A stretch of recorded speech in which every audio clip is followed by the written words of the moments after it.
कल पहली बार पता चला मुझे कि पाउडर जैसा ये सिंदूर जो अगर आपके जिस्म में चला जाए, ब्लड में चला जाए, आपकी जुबान के जरिए आपके भीतर चला जाए तो खतरनाक हो सकता है, जानलेवा हो सकता है।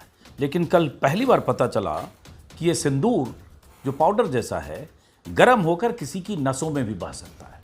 और किसी की मतलब मैं किसके बारे में कह रहा हूँ आप समझ रहे हैं। सिंदूर को बच्चों से दूर रखिए, ऐसे बुजुर्गों से दूर रखिए जो कहीं इसको गर्म करके कभी पी न जाएं गलती से। बिल्कुल दूर रखिए, खतरनाक है सेहत के लिए। किसी भी सूरत में इसका इस्तेमाल सुहागिनें करती हैं, माताएं बहनें करती हैं, लेकिन मांग में लगाने के लिए, पीने के लिए, खाने के लिए, अपनी नसों में रगों में दौड़ाने के लिए नहीं। नमस्कार दोस्तों, मेरे हाथों में ये सिंदूर की डिबिया है। फिल्मों में आपने एक चुटकी सिंदूर की महिमा सुनी होगी और सिंदूर तो भारत की हर शादीशुदा माताएं बहनें अपने घरों में रखती हैं और सिंदूर की महिमा क्या है ये आप जानते हैं। और पहलगाम में जिस ढंग से आतंकियों ने हमले करके सुहाग उजारे थे धर्म मजहब पूछकर, उसके बाद प्रधानमंत्री मोदी ने ऑपरेशन सिंदूर लॉन्च किया था, ये सब आप जानते हैं। लेकिन कल इस सिंदूर को लेकर प्रधानमंत्री मोदी ने एक नए किस्म का डायलॉग गढ़ा और बीकानेर की सभा में फेंका। वो डायलॉग क्या था? और इसलिए मुझे लगा कि जब वो कह रहे हैं कि मेरी नसों में अब खून नहीं सिंदूर बह रहा है, तो जरा देखें कि हम लोगों को तो बचपन से ये कहा गया था जब छोटे थे कि बच्चों से सिंदूर को दूर रखना चाहिए। सिंदूर कहीं बच्चे गलती से चख न लें या खा न लें, क्योंकि ये पाउडर है और इसमें कुछ केमिकल होता है जो केमिकल स्वास्थ्य के लिए ठीक नहीं है, जहरीला भी हो सकता है और उससे तबीयत खराब हो सकती है। और बच्चों का क्या भरोसा। लेकिन मोदी जी को बच्चे तो हैं नहीं, 75 साल उनकी उम्र है। लेकिन प्रधानमंत्री मोदी अगर कहते हैं कि मेरी नसों में खून नहीं गर्म सिंदूर बह रहा है, तो पहले तो सिंदूर ये सोचने लगा कि इसको गर्म लोग कैसे करेगा। गर्म करने के लिए सिंदूर को पहले पानी में डालेगा फिर उबालेगा। और जिस सिंदूर को लेकर कहा गया ये खतरनाक है और बच्चों से दूर रखें, वहाँ वो कह रहे हैं कि मेरी रगों में खून की जगह गर्म सिंदूर बह रहा है।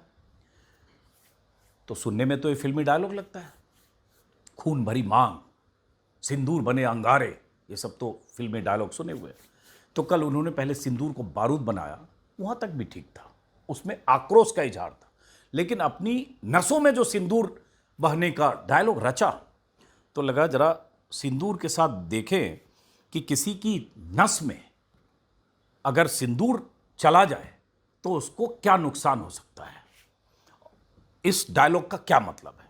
तो ग्रॉक जो एआई है एक्स का, अब इससे अगर हम ये पूछें कि नसों में, बहुत सारे लोग ट्विटर पर लगातार लिख रहे हैं कि इस डायलॉग को फिल्मी अंदाज में या सी ग्रेड की फिल्मों की तरह ये डायलॉग आपने बोल दिया, लेकिन इसका क्या मतलब है। जहां गंभीर सवाल हैं और उसके गंभीर जवाब होने चाहिए, वहां इस तरह के फिल्मी डायलॉग फेंकने का क्या मतलब है। तो अगर हम ग्रॉक से पूछते हैं कि नसों में अगर सिंदूर बहने लगे तो क्या होगा, चूंकि यही मोदी जी ने कहा कि उनकी नसों में, वो भी गर्म सिंदूर, दरअसल गर्म भी लिखना पड़ेगा। मोदी जी ने यही कहा कि उनकी नसों में गर्म सिंदूर बह रहा। तो ये एआई है। हम लोग कुछ बोलेंगे तो लगेगा कि ये तो आप ऐसे हर समय मोदी जी की मुखालफत करते रहते हैं। हालांकि मोदी जी ने डायलॉग ही बोला है तो हम उसके मायने जरा समझते हैं। तो क्या कहा ग्रॉक ने? नसों में गर्म सिंदूर बहने की बात एक काल्पनिक और रूपकात्मक अवधारणा है, क्योंकि सिंदूर एक ठोस पदार्थ है, इसे नसों में प्रवाहित करना चिकित्सीय रूप से असंभव और खतरनाक है। अगर हम इसे काल्पनिक परिदृश्य के रूप में लें तो निम्नलिखित प्रभाव हो सकते हैं। और क्या क्या प्रभाव हो सकते हैं? क्योंकि ग्रॉक ने भी मान लिया कि ऐसा मुमकिन ही नहीं है कि कोई ऐसा आदमी होगा जिसकी नसों में सिंदूर दौड़ रहा होगा या बह रहा होगा। तो उसने इसी तरह से उत्तर दिया है कि यह काल्पनिक है, अकल्पनीय है, हो ही नहीं सकता। लेकिन ऐसे भी मोदी जी अद्भुत, अकल्पनीय, अद्वितीय हैं। एको हम द्वितीय नास्ति। तो क्या पता कुछ ऐसा एहसास हो गया होगा। तो ग्रॉक ने बताया शारीरिक क्षति, सिंदूर विशेष रूप से गर्म सिंदूर नसों में प्रवेश करने पर रक्त वाहिकाओं को नुकसान पहुंचा सकता है, उत्तकों को जलाने, रक्त प्रवाह को अवरुद्ध करने और गंभीर सूजन का कारण बन सकता है।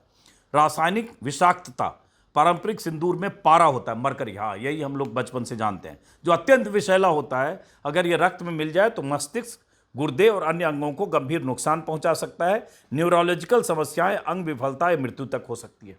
इतना खतरनाक है सिंदूर, अगर आपके ब्लड में कहीं से चला जाए। और उसके बाद उन्होंने ग्रॉक ने बताया, नसों में गर्म सिंदूर बहना तीव्र भावनाओं, जुनून, क्रोध या ऊर्जा का प्रतीक हो सकता है। इस स्थिति में व्यक्ति के मानसिक और भावनात्मक उबाल को दर्शा सकता है, जो मोदी जी ने किया। लेकिन अब अगर हम इससे एक सवाल और पूछें, किसी के खून में अगर सिंदूर चला जाए तो उसका क्या होगा? क्या होगा? ये ग्रॉक से मैं पूछ रहा हूं, और ये आप जो देख रहे हैं लाइव है, ऑनलाइन है। ये एआई है, एआई असिस्टेंट है एक्स का।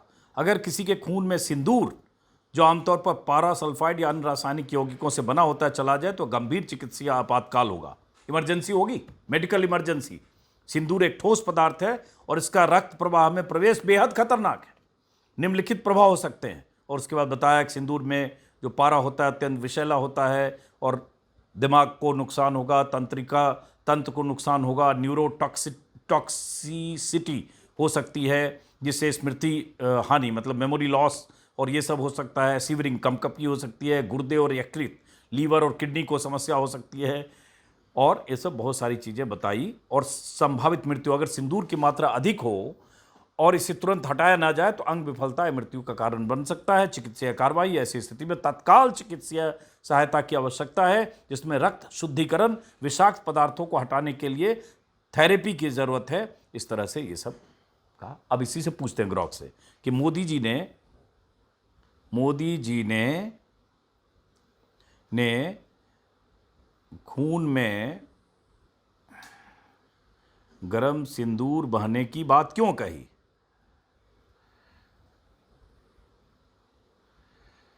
बहने की बात क्यों कही? अब देखते हैं ग्रॉक क्या जवाब देता है।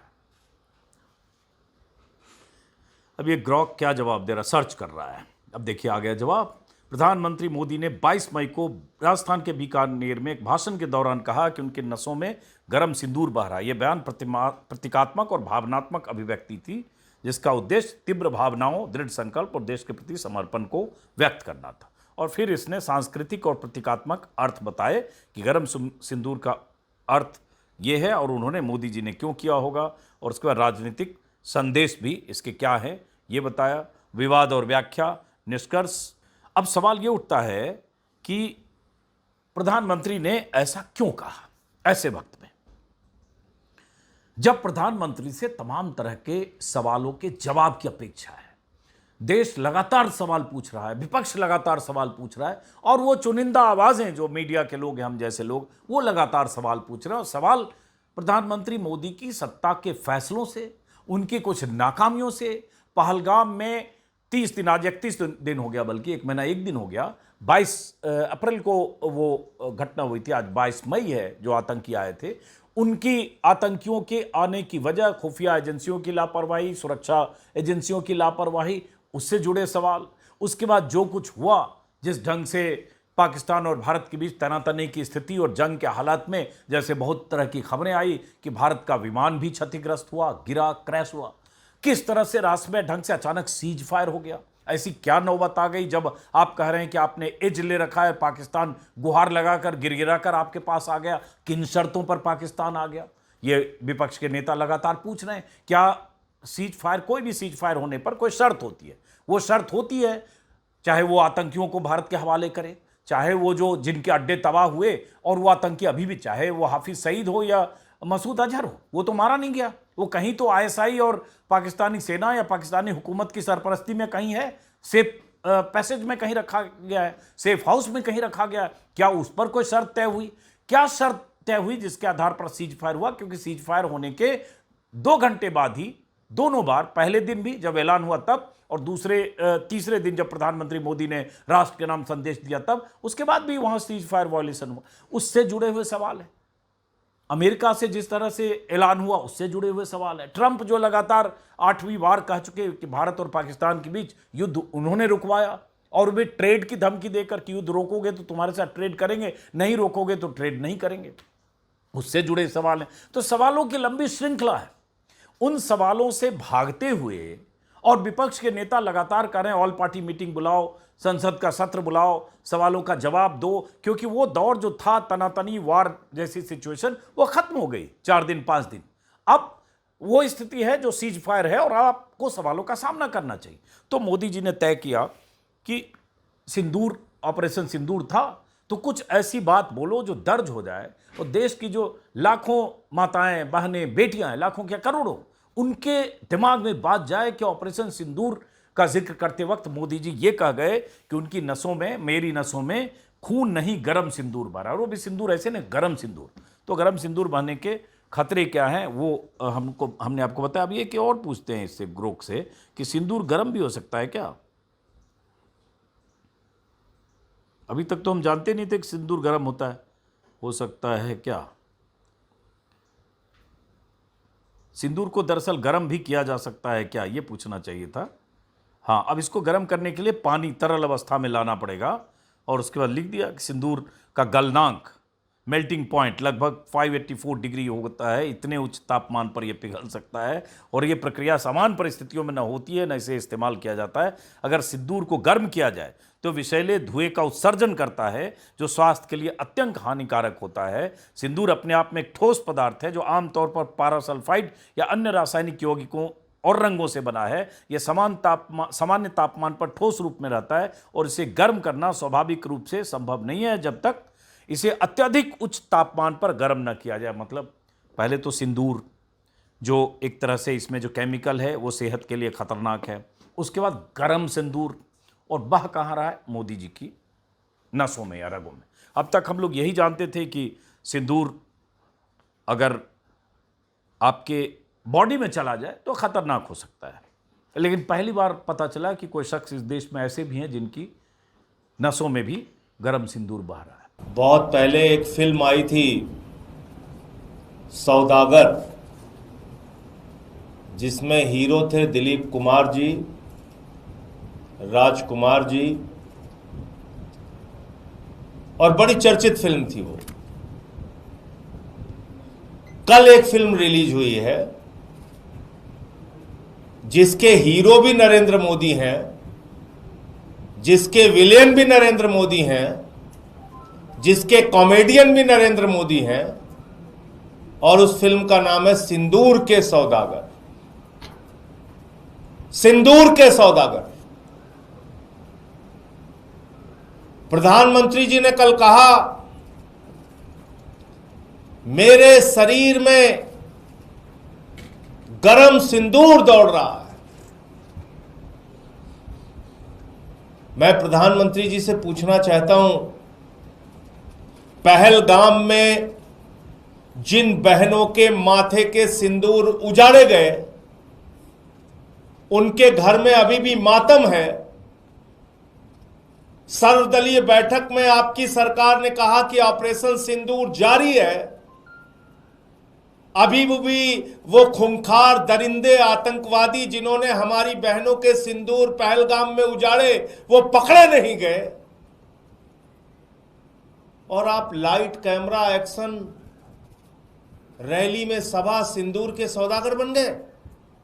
फिल्म रिलीज कर दी आपने। तो आप इस डायलॉग बाजी में और इस तरह के जुमले में आप गंभीर और जरूरी सवाल को भूल जाए। आपके जहन में कई दिनों तक यही चलता रहे कि प्रधानमंत्री मोदी ने इतनी बड़ी बात कह दी, और इसीलिए लोग तालियां बजा भी रहे थे। आपने देखा होगा कि बीकानेर में सामने भीड़ कैसे तालियां बजा रही थी, और मोदी जी को यह अंदाजा है कि क्या बोलेंगे, किस तरह से बोलेंगे और भीड़ कैसे रिएक्ट करेगी। और इसकी पूरी प्रक्रिया है, इसके पीछे उनके स्पीच राइटर्स है। वो तय होता है कि आज मोदी जी भाषण में कहाँ क्या बोलेंगे। तो इसलिए इस बार उन्होंने तय किया होगा कि गरम सिंदूर बहाने का डायलॉग देंगे। तो बहरहाल इस वजह से बहुत सारी मीम्स, बहुत सारे कार्टून, कैरिकेचर सब मोदी जी के बारे में बन रहे हैं। लेकिन मोदी जी तो मोदी जी हैं, और अभी तो ये शुरुआत है, अभी तो बिहार चुनाव है अक्टूबर नवंबर में। बहुत तरह के डायलॉग्स, बहुत तरह की फिल्मी डायलॉग, बहुत तरह की के जुमले अभी आने बाकी हैं, तो देखते रहिए। लेकिन सिंदूर को बच्चों से दूर रखिए, ऐसे बुजुर्गों से दूर रखिए जो कहीं इसको गर्म करके कभी पी न जाएं गलती से। बिल्कुल दूर रखिए, खतरनाक है सेहत के लिए। किसी भी सूरत में इसका इस्तेमाल सुहागिनें करती हैं, माताएं बहनें करती हैं, लेकिन मांग में लगाने के लिए, पीने के लिए, खाने के लिए, अपनी नसों में, रगों में दौड़ाने के लिए नहीं। नमस्कार।